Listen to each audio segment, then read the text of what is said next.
Want to shop Walmart Black Friday deals first? Walmart Plus members get early access to our hottest deals. Join now and get 50% off a 1-year annual membership. Shop Black Friday deals first with Walmart Plus. See terms at walmartplus.com.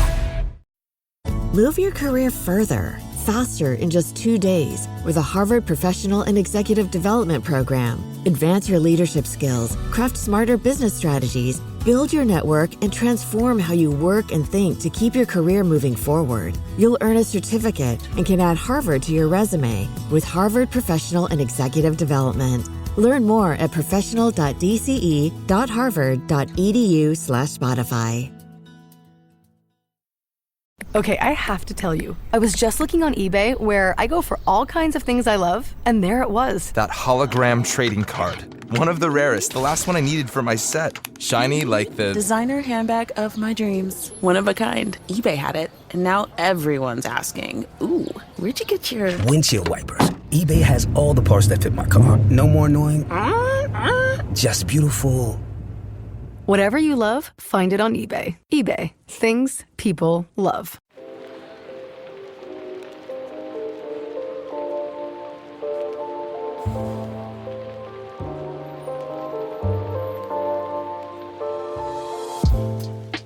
Welcome to Book Talk for Book Talk, a literary podcast where we deep dive into the writing of your favorite novels. This summer, we are hosting our Romantasy Edition of a book club while we prepare for a 15-part literary analysis of Sarah J. Maas's A House of Sky and Wrath. This is Jac. And I'm Amy.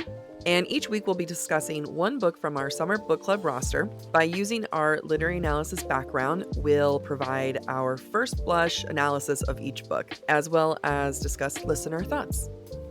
The views expressed by the hosts are entirely their own and in no way represent the thoughts or intentions of the original author. This podcast is a discussion shared to spark thought and conversation on the characters and themes of this novel. The interpretations presented in this podcast are just a few of the many possibilities. Listeners are encouraged to read along and share their own analysis of the text. Explicit language as well as themes of sex, violence, abuse, depression, self-harm, and death will recur throughout this podcast. Listener discretion is advised. This week we will be discussing A Touch of Darkness by Scarlett St. Clair. I love that you hold up one of the sequels and not the actual book. Fuck. It's okay. I listened to the audiobook. You were with me when I bought this. Was I? Yeah. I was like, look, it's A Touch of Darkness. I'm going to buy it for the podcast. You supported this mistake. I'm sorry. I have no recollection. How convenient. You black out for my mistakes. So this is our first video podcast. Yes, first official video podcast. We've been around for 2 years, and here we are now on camera. I'm sure our listeners are shocked to see how we look. Yeah, every time we go on a live, everyone thinks my voice is Jac's. Jac's face, and Jac's voice is my face. Or the other times, people will be like, that's your face? And that's all they say. That's it. There's nothing else behind that. I'm like, I would like a little bit more context, please. Yeah. Like, is it a good face? I know. I mean, and I start fishing for compliments. I'm like, pretty. Like we said, we are going to be discussing A Touch of Darkness, and it is a very popular Hades and Persephone retelling. And before we can get into any kind of analysis on this book or any kind of discussion, we kind of have to talk about Hades and Persephone. And there's like a whole genre of people talking about Hades and Persephone. People love a good Hades and I'm trying to find their power couple name. Hades. Hades-Sephone. Yeah, I don't think it exists. No, nor should it. And yeah, so the only way we can talk about it is by talking about the mythology of it. And people know it as the rape of Persephone, but in actuality, people have just changed it to be the abduction of Persephone, because the word rapere is a Latin word, and that's where the origin of rape comes from. But that Latin origin actually means to take. So when they actually started doing more translation to the original text, it became a little like a better description to say abduction, rather than the rape of. That is the one thing I remember from Latin class. Oh, I also remember, Vini Vini Vici would actually be pronounced Winnie Winnie Wiki. All 2 years of Latin in college. I regretful 2 years. I think I took 3 years. 2 years, 3 years. I don't know, it was too long. Too I long. just remember you were desperate to graduate and crying, submitting a final paper That to is Latin. that is correct. "Please Please. let me pass, please." All that to be my teacher would be so proud to see that this is what I've used it for. But so the actual mythology of Hades and Persephone, you know it, right, Amy? Yeah. Yeah. Would you like to give it to I just needed to get that rapere out there.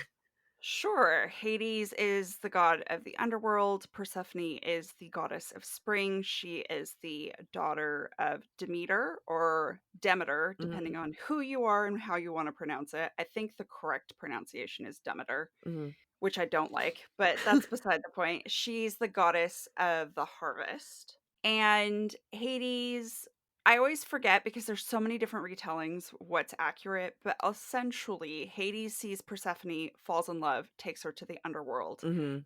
Demeter, who is distraught with the disappearance of her daughter, causes eternal winter and does not bring about the season of spring until her daughter is returned to her. So Persephone is allowed to live 6 months with her mother and 6 months with Hades, and that's why we have seasons. And there's other types of versions of this where when in the underworld, Persephone saw some pomegranate seeds. Some people say that Mhm. she saw it and had it. Other times, Hades tricked her into eating the pomegranate seeds, and that's what trapped her in the underworld.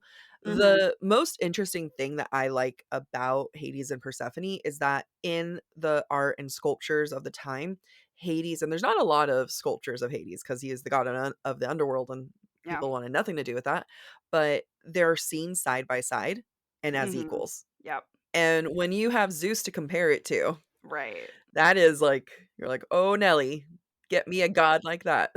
Right. Hades was actually respectful and made compromises by allowing his wife to go back to her mother, and Wow, what a gentleman. wow. Someone get him that Compa man a medal. Right, compared to Zeus, who becomes a bull and has sex with Or women, a swan. or a swan. I just why a swan? No wonder why they're all so aggressive. Yeah. It's Zeus's fault. It's Zeus. I just wanna know, like, who was that one person who came up with the origin, right? Yeah. And it was like they're, like, sitting there thinking about it, like, a swan swims by, and they're like, "Yeah, I could fuck that swan. That Yeah, swan fucks." yeah, I have to think that the people who justified Zeus as a bull and a swan just were really into bestiality, and But swans? I don't know what to tell you. I guess that's a sexy bird. I feel like we've had this discussion. What's the sexiest of birds? Owls. It's a Yeah, sexy bird. it's a sexy bird. Yeah. Wow, this conversation went off the rails. I mean, it's a sexy bird. I don't know what I think it makes sense.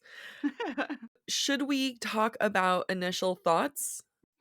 So, I want to keep in mind that this is the first time I've consumed this book. And by consumed, I mean I listened to it, the audiobook version, which I think always has an influence on the enjoyability of a book. Especially with the reader and if it's like a good narrator. And Yeah. if the voice acting is good. And I have to say, the narrator had great Hades energy. I really, really enjoyed that. Other initial thoughts I would say include there were parts that were really, really enjoyable for me. Mhm. Some of the banter, some of the interactions. I loved Hermes. He was He was hilarious to really me. good. However, I would also say that it was very rushed in other parts. Mhm. And we can talk about that in more detail later. My other initial thought was I recently saw Hades Town the musical, and I kept seeing that cast, which was not a bad thing, but that's what I saw in my brain. Yeah, I read this book years and years ago, and initially I was like, this is fun. Like I had a good time. It wasn't something that necessarily stuck in my head, but I have also read like 117 books last year. So there's a lot of things in between to fill my head. But I get what you're saying when it comes to the pacing was definitely an interesting pacing. I would hold the book to show you how thick it is, but this is the wrong book. So, I can't show you that. Do you have the book? I thought you I had the book. don't. I What don't. did I see on your counter then? Some work related books. Oh, well, there's that. I do feel like the first thing to really talk about is the world building because Mhm. I feel like that goes into initial impressions. Oh, yeah. So going into the world building, I think that this was the first time that I read a modern retelling of Hades and Mhm. Persephone, and I did like the world that she built. It was fun to have the gods as modern, as if the gods Mhm. came out, and it was very much a this is what's happening. Everyone now Mhm. knows about the gods, and they're basically celebrities. Aphrodite has a clothing line. Hades has a club. And so all of that was a lot of fun. Mm. There was so much more I would love to go into that. Mm, mhm. Yeah, I it was surface level in the fact that not a lot of the details of how it works Mhm. was explored. However, I thought it was enough for a first book. Yeah. Knowing that there are more books that come later on, I felt like I got enough of a taste to Mhm. understand the general premise. I enjoyed seeing the gods and humans interact and the nuances that that brings. I also enjoyed how, I guess in my mind, it's like Zootopia with gods. Absolutely. Yeah. Fu Funny how that's a theme for us. Crescent Everything City, comes back down to Zootopia when it's with yeah, you and I. basically. I found the world building sufficient for a first book. Mhm. If you think of ACOTAR, that world building is not as deep Mhm. as it is in the future books. Great point. So, and I think to do more would be overwhelming and unnecessary for the plot. I think it's a good point, and I thought about this in the sense of narrative style, and it is a total choice. So I'm gonna compare this to Fourth Wing in the Mhm, sense of how we get information. I mhm, thought that Persephone did a good job of disclosing information of the world in a more natural-ish sense yeah, versus a book like Fourth Wing where we get a whole thing of the world, like, within the first several pages. Not that one is bad, not that one right. is worse than the other, it's a total choice of narrative style, and I think that St. Clair did a good job of pacing it out, I think. Yeah, I completely agree. The pacing is what it comes down to for me. When you have Fourth Wing, you have Violet reciting facts, Mhm. which is just a way to dump information. It feels like an ice bucket of water on top of you. Whereas Yeah. with the narrative style in A Touch of Darkness and the way it's like drip torture, but in a good way, where it's just Yeah, a slow drip of and you information. do wanna know more, and it is, like, Right. a good way of trying to get people to come back. Now, we haven't read the sequels and the follow-up despite owning it. I'm sorry. I don't even know if this is the 2nd book. I I don't don't know. I don't know I'll have either. to check it later. Yeah, I mean, like, it does make you wanna come back for the world, and I do hope that she does explore the world because I love this New Athens and new other places, and, the idea of, like, the gods decided to show themselves, and the Mhm, idea that, like, Hades gave up on having to do coins, to mhm, cross the river Styx.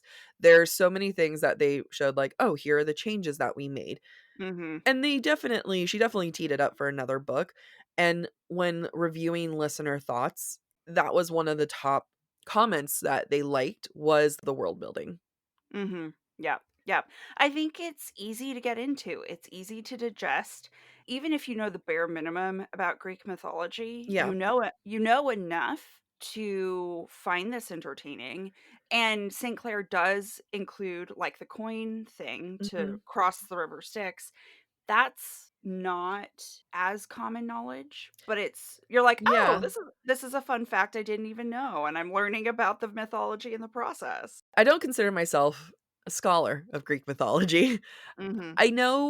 I feel like I know enough. I know a little bit more than like, I do know enough, like, Adonis, Persephone I don't know if she fell in love with him because it makes me hurt for Hades, but, like, Persephone and Aphrodite in the legend had to share or in the legend, the mythology had to share Adonis. Like, Mhm. Persephone kind of fell for him and was like, "Oh, he's super cute. I want to bring him down to the underworld with me."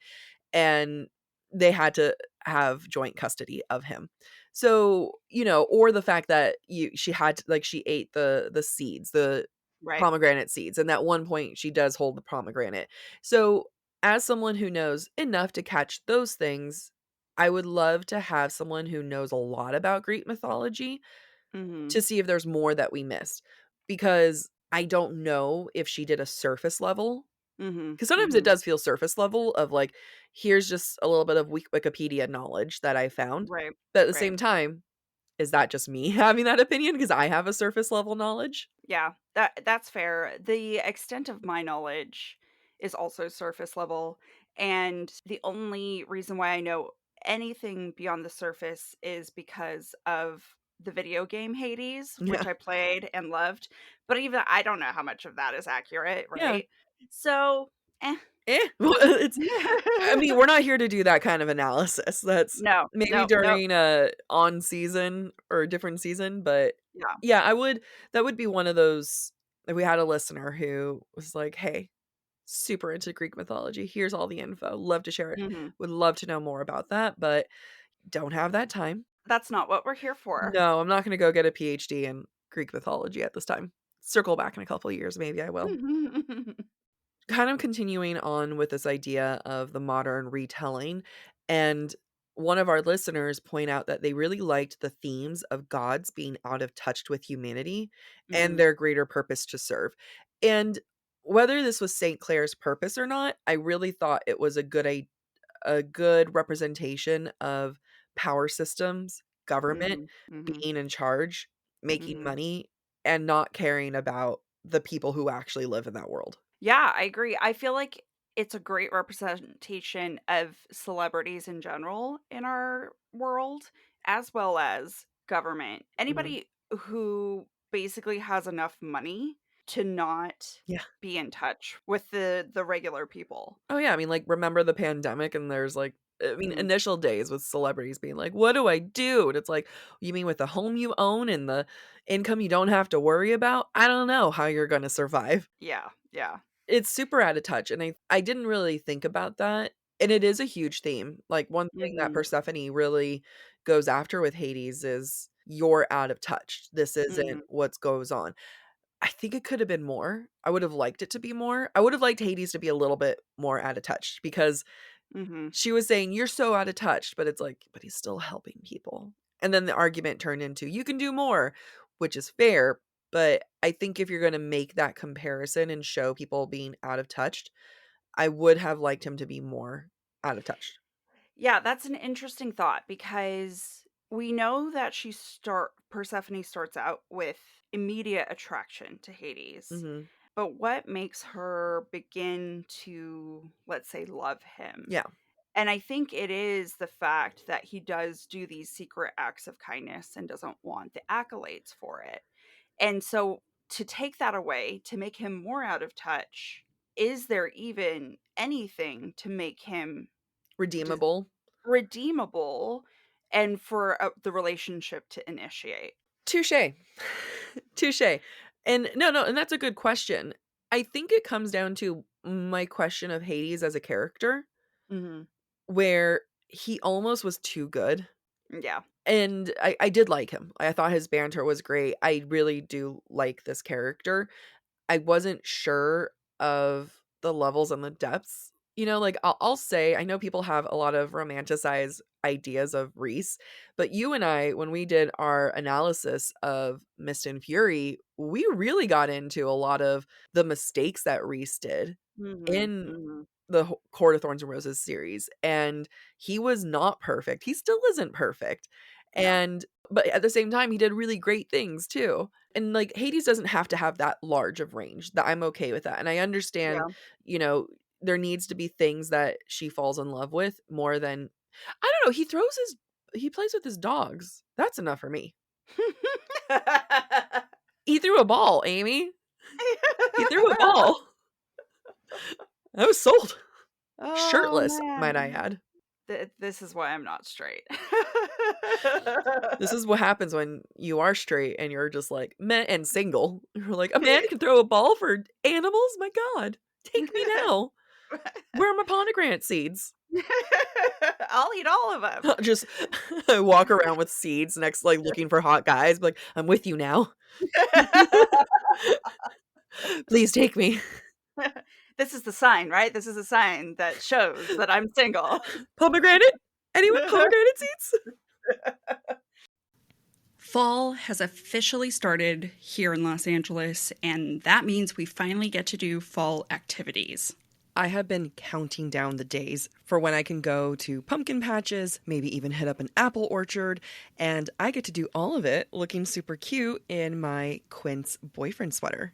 This weather is perfect for my dark academia vibes, and I'm so excited to bust out my washable silk blouse because you know I'm going to be taking pictures.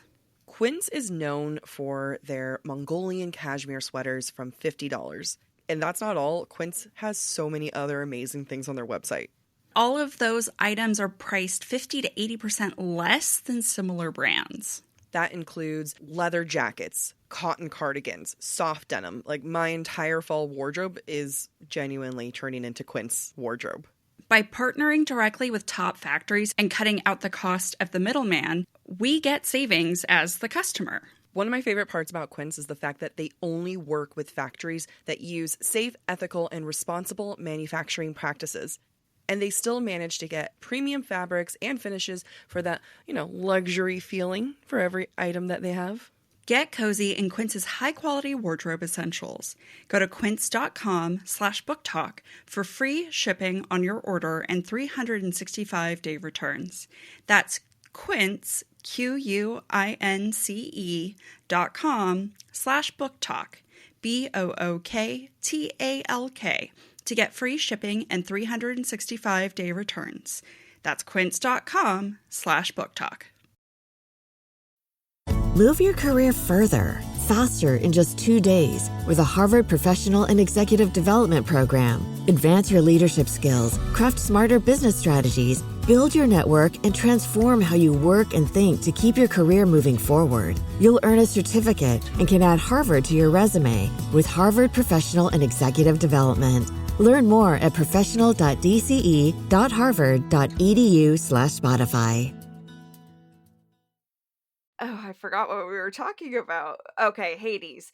There's very little that makes him morally gray. Yes. And Hades, portrayed as a gentleman, I think is on point, but you can still be morally gray and be a gentleman. And I needed him to More be gray. morally gray. Yeah. Yeah. I mean, and that might not be what St. Clair was aiming for. St. Clair could have Right. very much been aiming for, he's a misunderstood god. He was never Right. morally gray. And she achieved that, if that was the intention. Yeah, if that was the intention, nailed it. She did a great job with it. This just goes into personal preference and taste. Yeah. And I like my men a little stabby. Yes. Fictional men. Fictional men. Thank you. Other thoughts from our listeners, because we asked, what are your likes and dislikes? Try to keep it even. And one of the listeners said that the attraction and the love went from 0 to 100 way too quickly for them. I 100% agree. That was one of my notes. The immediate attraction was so, I wouldn't say off-putting, but it threw me for a loop really fast because it's not portrayed as a normal, like, ooh, attraction at first sight. It's like all-consuming immediately. And I don't know that it was earned. And there are other relationship dynamics that it was just constantly 0 to 60, back to 0, 0, 60, 0. Yeah. It was a lot of this movement of back and forth like in an earthquake. I mean, now that we're on video, people can see what you're doing. Yeah. But it was a lot. It was hard for me. I think what St. Clair tried to do was fated mates, essentially. That and that's kind of what it felt like, was this like oh my god, we're meant to be. Because at one point they do say that the fates told Demeter, right? Is that the correct? Told Demeter that Persephone was meant to be with Hades. So I think it was supposed to be a fated mate thing, and that was her trying to do fated mates without saying fated mates. Yeah. But I needed something to justify Yeah. the instant attraction. Yeah, I agree. I think I understood in the moment that it was, oh, it's because they are fated mates. However, the way it played out for me made it seem like Persephone has no agency to Yeah. choose. Yep. That it's almost against her will and potentially non-consensual.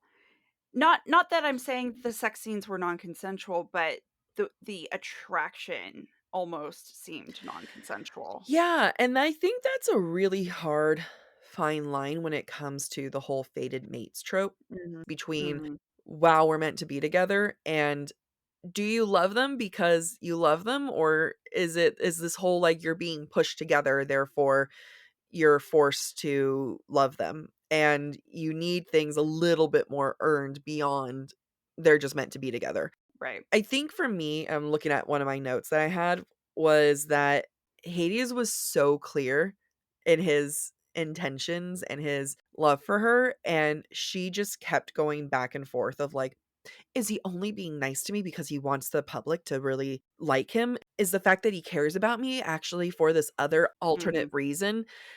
And like Hades never showed that he was shady like that. It, Yeah. like, why are you having these self doubts when there's been zero proof for you to have that?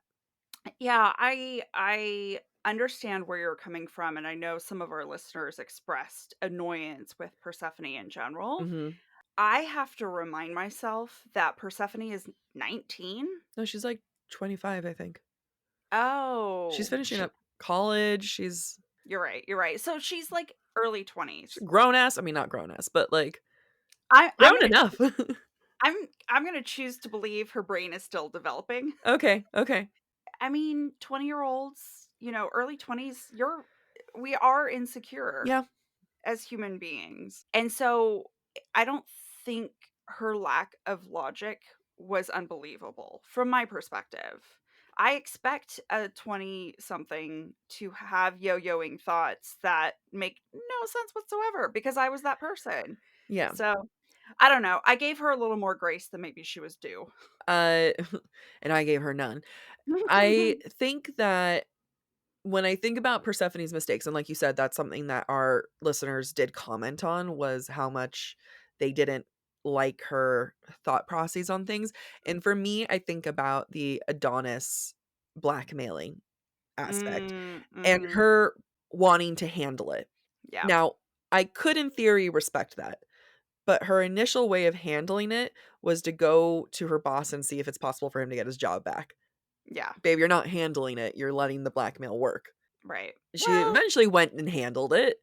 yeah, I mean, again, I think it makes sense for a 20-year-old who doesn't wanna be the bad guy, There are who so doesn't. many 20-year-olds out there that I'd be like, "Damn it, Amy, I wouldn't do that." It's true, it's true. I think I don't know, for someone like Persephone who has so little life experience prior to college Mhm. and maybe hasn't faced that much hardship in interpersonal relationships other than her mother, Yeah.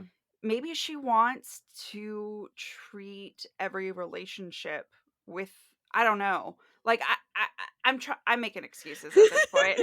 Okay, no. Let's go with this thought process. I can be on board. To your point, she grew up in a greenhouse, Mhm. which would love to explore that more.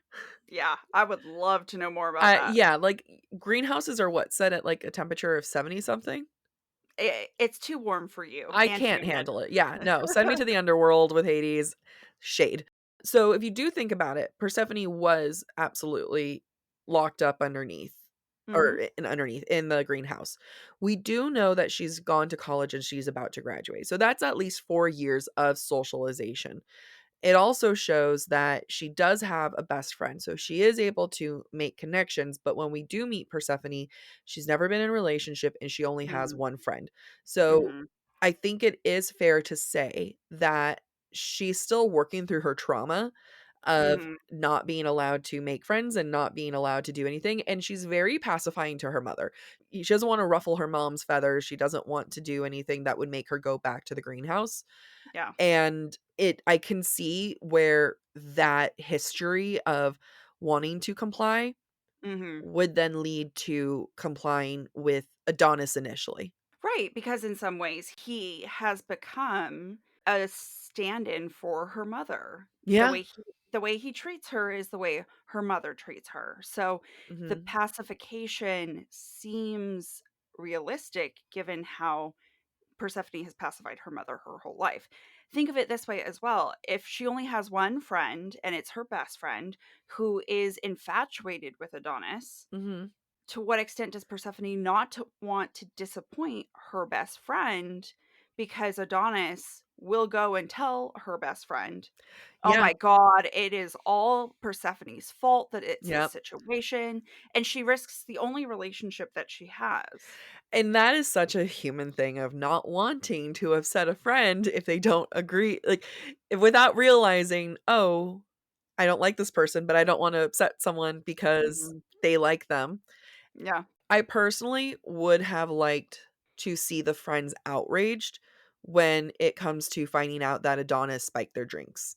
yeah, I felt like that was too glazed over. yeah, I agree. I think that because I mean, he was out to assault her. That's what it was. Mhm. It wasn't just like a spiking the drink. And Hades' reaction, appropriate, like, that's great, Appropriate. but I would have the first interaction that we see with Adonis post spiking, I felt like it was too compliant, too Yeah, nice. yeah. I needed to see more outrage from her on that particular subject. Yeah, I would say in general, I think Adonis got away with too much. Yeah. Never in my life would I have put up with any of that shit. So that is hard for me to read and stomach. And nor should it be a thing that we promote women to put up with. If what you're trying to do is show that men can get away with anything, if you're trying to show that you're afraid as a character to push back because he might say something, then that is Mhm. a valid response. Like, I understand if women don't feel comfortable enough to say, "Get the hell out of my face." Right. But again, that's not what I'm seeing. Right. I want to see her struggle with what do I do in a workplace. Mhm. I understand being in a workplace and having been harassed and having been in really awkward situations and not knowing what to do in that moment. Mhm. There was no grappling with her. Yeah, there wasn't. And I know it's realistic for her to not tell her boss when he asks, "Are you okay?" Yes. Yeah. But I feel at the same time like any opening is an opportunity. What I think frustrates me the most about Persephone is her inability to communicate. Yeah. Yeah. And I think some of our listeners expressed the same frustration. And yes, again, I know at 20 something I was not as good of a communicator as I am now. Yeah. But I wish we could have seen a Persephone. If I had written this novel, I think I would have tried to portray a Persephone that is both realistic but striving for what we want to promote in women. Yeah. And like I think her lack of communication and her lack of ability of being able to communicate would have been such a good character growth to Mhm. see her struggling with that and finding her own voice to then Mhm. being able to stand up to her mother, which we kind of get. We kind of get that moment where she goes up against Minty. She finally goes up against her mom. Mhm. I'm on board with all of it, but then I feel like it's all cut short by her not telling Hades what actually happened. Yep. You kind of get that growth, you kind of get there, and then it falls a little flat of like, well, no, like, women should be better about being able to communicate what happened to them and being able to go for justice. That is something that we should be promoting. And it also would be not just promoting, but it also would be just a great character storyline. And Right. we almost get it. Yeah, and for me, I feel like part of that problem stems from the power dynamics that we see in Hades and Persephone's relationship. And the Mhm. majority of that is because of their age Yeah, yep.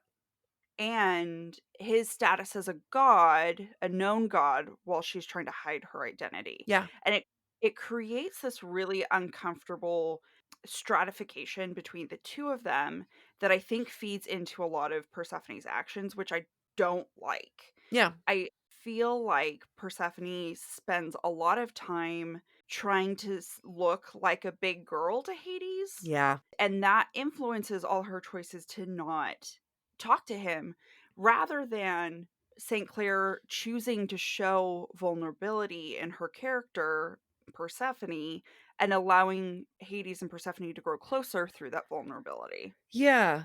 When it comes to Hades and Persephone, and we get this a lot, I don't wanna, like, bash St. Clair on doing this, she doesn't own this trope. We see it in Mhm. ACOTAR even, but it's the lack of power, it's the power dynamics, and the Mhm. fact that Persephone has 0 power in that relationship, and she enters it, even when it comes to the virginity trope, and Mhm. I struggle with that. We did From Blood and Ash last week, and that's another virginity trope, and I You're right. Damn it! You're right, and I'm pretty sure next week's bride is also a virginity It trope. is another virginity trope. We did not plan that, No, guys. and that's the thing, though, that's the problem, and it doesn't come from a place, 'cause there's a place that I think you can really work with it, and that being women don't have to have sex. There are women who Mhm. don't have sex as teenagers or early 20s even, and that's a fair thing to talk about. That's a Mhm. really valid thing of saying whether it's circumstances or women feeling uncomfortable, or Yeah. women whether it's, like, uncomfortable with men or other women or whatever it is, or their own body. That's a valid thing. Mhm. We're not seeing that, we're seeing sexy virgin. Yeah. I agree. I agree. One thing I loved about A Court of Thorns and Roses is that Feyre was not a virgin. Yeah, She absolutely. she had a sexy friends with benefits before she ever met Tamlin, and that was so liberating. Yep. And as someone who still qualifies as a virgin, aka me, I am turning 35. But that's such a even that concept is such a heteronormative thought, It because is. what it because then so virginity is a construct, because what is Mhm. it? You're with a woman. You know what I Yeah. mean? Yeah. And that's the Yeah. thing where it's like, you're not a virgin. You are God, didn't mean to be airing out your sex life, sorry. I don't care. It's But fine. it's like, to say that male penetration is what makes virginity is Yeah. bullshit. Yeah. Yeah. Men don't get to own virginity. Yeah. If a woman decides to masturbate, and if a woman decides to use any kind of toys before being with a partner, you can categorize that as losing your virginity. Whatever you want to True. define as losing your virginity, it gets to be you get to make it. That's you losing your quote unquote virginity. Virginity is a construct. Yeah. Yeah. And it's also, and I hate that it's something that you lose too. It's like, I think that what we get in a heteronormative world Mhm. is sexy female virgin. Mhm. And it just is it's infantilizing. Yeah, it is. It's the lack of power structure. It's the lack of, like, I know something you don't know, let me teach you. Now, don't get me Mhm. wrong. When Hades was like, I'm gonna teach you how to ride me, I was like, yes, please, sir, go ahead, teach her everything. I understand the sexiness. I wasn't reading it being like, curse you. I was reading it and enjoying this. But upon Right. reflection, it is a trope that definitely bugs me whenever I see it. And, Mhm. I think that authors try to salvage it by making them a little bit older and Mhm. saying, look, but they're still experienced. They've experienced the world, but you're still making them a sexy virgin. And then they don't Mhm. even portray, I think I have yet to see a more accurate version of losing virginity, because even in Mhm. the best case scenario, you still need a lot of other things happening. There's still a lot of other stuff in play, that Yeah. it's not like there was a slight pressure and a little bit of pain, which quickly turned into pleasure. Yeah, that's not how it works. And God bless if it did, to Yeah, someone out yeah, there. yeah, yeah, yeah. But, my mom's gonna hate this, but as someone who feels like I was very fortunate with my first time, you know, great experience, would never trade it for the world for anything else, especially compared to a lot of like friends I had who hearing their first times was like an absolute shit show. Mm-hmm. It's I think it is something that if we are having women read what a first time should quote unquote look like, Mm-hmm. these aren't it. Yeah. Yep. And it's not empowering. It doesn't feel like he's making her feel safe. Right. It doesn't feel like he's making her feel like she's in charge. Things that I think should be considered during first times. I agree. I think, unfortunately, what I feel like tropes like this do is it inflates expectations rather than manages expectations. And in some ways, do we assume all the readers have already had sex? Maybe. But I Mhm. was reading smutty fan fiction at the age of 15 Yeah. or probably younger. So it did nothing to manage my expectations of what sex looks like, what relationships look like, what it means to be Yeah. vulnerable. And I think that we in general as a society do a disservice to women in particular when we don't portray these interactions realistically. And I don't mean to say that I want a book where a guy rolls over and starts smoking a cigarette and is like, go make me a sandwich toots. Like, I don't want Right, that. right, right. I think it is fair to portray a scene that does show the best case scenario, Mm-hmm. which may not be what we all have. I think that when it comes to romance, it's a great way of setting standards and expectations. Like, I Mm-hmm. do think that there is a side of that of saying, well, yeah, we should expect a guy to, worship my body. We should expect a Mm-hmm. guy to do all these things for me, make me feel safe, but the core things, but at the same time, not having the expectation that you're going to immediately become some kind of sex goddess right out the gate Right, or immediately be able to orgasm from internal and stimulation. right, that's I mean, I'm not gonna reveal my entire sex life No, here. no. But like statistically, that's really hard for women to do. Oh, yeah, I mean okay, I am gonna reveal part of my sex life. Like, having been into my mid-30s before I found a partner who I was sexually active with, it's hard to find your rhythm with a new person. It's hard to figure out how to you both feel pleasure at the same time. It's not even like, you know what? It doesn't get better with age. Like it doesn't it's like even with someone that you have fire chemistry with, you still need to figure out some things. Right, right. And it's also what I would love to see is more communication in general. And this is not Mhm. like harping on St. Clair specifically. This is the trope, the sexy virgin trope in general. Exactly, And exactly. I want more communication. I want more, hey, tell me what feels good. Do you like this? And that's the sense of realism that I want is that communication. And that's the sense of, I think it's both a standard that we should work towards and a realistic setting that, like, there are partners who do care about your Mhm, pleasure, who do care about mhm. your safety and your comfort and are capable of having that communication. We should have that as a very, that should be a standard for our expectations of men and women. Mhm, mhm. I agree. Thank you for listening to part 1 of this week's episode of Book Talk for Book Talk. Stick around for part 2, which airs on Thursday. We encourage you to rate and subscribe to our show on your preferred podcast listening platform. We would love to hear your thoughts based on today's conversation. If you would like to submit your take on any of the books we plan to discuss later this summer, please be sure to follow us on Instagram where we ask for listener submissions.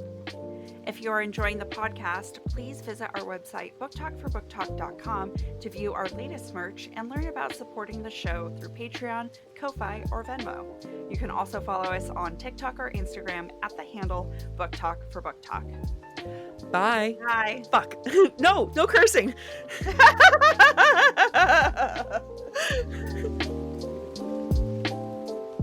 The world building.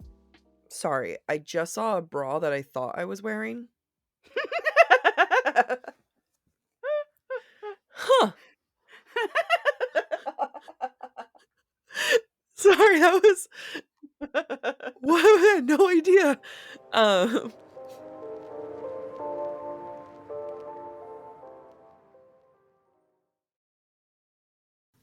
Fall has officially started here in Los Angeles, and that means we finally get to do fall activities.